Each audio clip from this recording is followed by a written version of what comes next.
Salam, selamat pagi Bapak Ibu Saudara-saudara yang dikasihi oleh Tuhan Yesus Kristus. Puji syukur kita bisa dibangunkan, dikuatkan pada pagi hari ini oleh karena berkat dan kasih sayang Tuhan. Dan sebelum memulai semua aktivitas, saya mengajak kita merenungkan firman Tuhan. Kita mengawalinya dengan berdoa. Mari kita berdoa. Pujian dan syukur kami naikkan kepada Engkau Allah di dalam Yesus Kristus, Tuhan yang senantiasa memelihara dan berikan kami kekuatan. Pada pagi hari ini kami sudah disegarkan dengan kekuatan baru dari Tuhan dan kami hendak membaca merenungkan firman-Mu. Urapi hati dan pikiran kami, berikan kami hikmat untuk mengerti. Berfirmanlah ya Tuhan, karena kami telah bersedia untuk mendengarkannya. Di dalam nama Tuhan Yesus Kristus kami berdoa. Amin.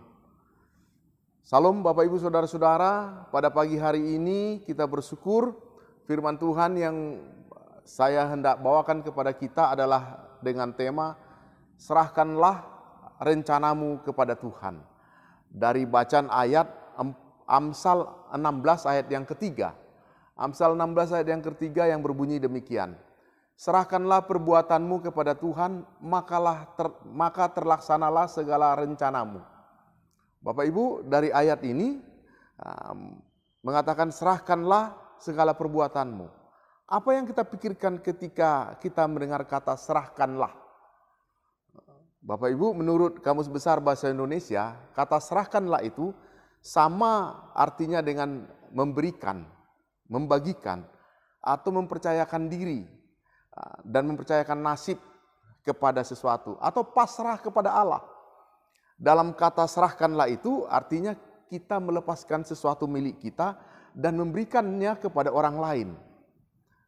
Dan hal ini tentu tidak mudah untuk kita lakukan. Perintah serahkanlah ini sangat mudah untuk diucapkan, tetapi belum tentu mudah untuk kita terapkan dalam kehidupan kita. Kenapa demikian? Karena dalam penyerahan itu pasti ada yang kita lepaskan. Pasti ada pelepasan. Tidak mungkin menyerahkan tanpa melepaskan sesuatu. Penyerahan adalah bentuk konkret dari melepaskan yang diserahkan dengan sukarela. Melepaskan dengan penuh sukacita dan dengan penuh kesadaran. Dengan demikian, Bapak Ibu Saudara-saudara, orang yang menyerahkan benar-benar menyadari apa yang dia lakukan itu, apa yang dia berikan kepada pihak yang lain. Setelah diserahkan, maka tidak ada rasa menyesal. Atau tidak ada suatu saat mau dia memintanya kembali. Bapak Ibu Saudara-saudara, juga kita memberikannya bukan dengan keponggahan atau dengan kesombongan. Karena merasa dapat memberi sesuatu kepada pihak yang lain. Di sisi lain, penyerahan dari orang yang kaya dan orang yang miskin pun juga berbeda. Orang yang mempunyai kelebihan atau orang kaya pasti bisa mudah atau pasti bisa menyerahkan tanpa beban. Karena dia memberi dari kelebihannya. Berbeda dengan orang miskin yang tidak punya apa-apa. Jika dia bisa menyerahkan apa yang dia miliki dari kekurangannya, seperti cerita kisah janda yang miskin yang diceritakan Tuhan Yesus, jelas hal itu bukanlah hal yang mudah untuk dilakukan. Kalau penyerahan yang dilakukan dari kekurangan, itu membutuhkan tekad yang luar biasa. Membutuhkan iman dan membutuhkan penyerahan diri sepenuhnya. Maka kalau kita lihat dalam ilustrasi itu tidak heran jika Tuhan Yesus memuji sikap si janda miskin itu. Inilah yang mau dikatakan kitab Amsal dalam bacaan kita. Serahkanlah perbuatanmu kepada Tuhan. Di mana Amsal mau mengajak setiap anak-anak Tuhan untuk dapat menyerahkan segala perbuatannya. Apa yang kita miliki atau apa yang kita punyai, kita serahkan kepada Tuhan. Lalu apa yang kita serahkan dalam konteks bacaan ini? Yaitu setiap perbuatan, setiap pekerjaan yang kita lakukan dalam hidup kita. Kita diajak untuk menyerahkannya ke dalam tangan kuasa Tuhan. Itu artinya sikap pasrah ini mau mengajak kita untuk menyadari bahwa kita adalah manusia yang tidak sempurna.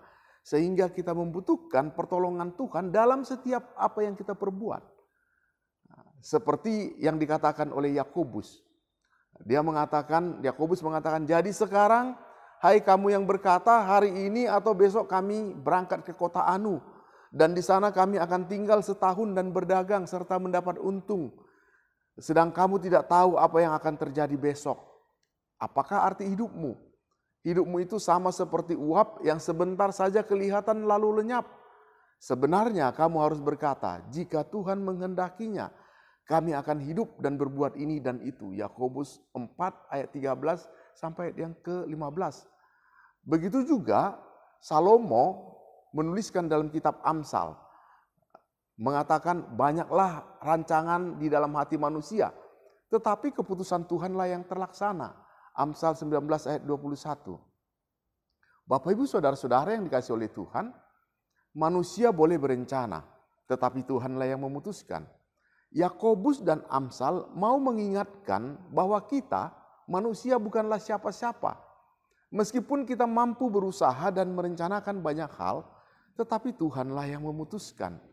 Oleh karena itu serahkanlah segala pekerjaan, serahkanlah segala rencana serta apapun yang dapat kita lakukan kepada Tuhan, agar Allah turut mengerjakannya untuk kita. Dalam diri kita bisa saja ada banyak rencana. Dalam diri kita bisa saja ada banyak pendapat, konsep, bahkan doktrin sekalipun. Tetapi yang terlaksana adalah kehendak Tuhan. Ketika kita mengandalkan pengertian kita sendiri untuk menggenapi semua tujuan-tujuan kita, pada satu saat kita akan mengalami kesulitan. Bahkan suatu saat kita bisa mengalami kegagalan. Akan tetapi ketika kita bisa mengerti rencana-rencana Allah bagi hidup kita, kita akan dapat memenuhi segala kebutuhan yang muncul seiring dengan rencana Allah itu. Berbagai hal yang tidak masuk akal sekalipun bisa terjadi. Karena Tuhan kita adalah Tuhan yang ajaib, yang tidak pernah kehilangan akal untuk memberkati segala sesuatu bagi kita sesuai dengan rencana Allah dalam hidup kita. Oleh sebab itu yakinlah bahwa Tuhan turut bekerja dengan kerelaannya dalam setiap kemauan dan pekerjaan kita. Oleh sebab itu, Bapak Ibu Saudara-saudara, libatkanlah Tuhan dalam setiap pekerjaan dan perencanaan kita.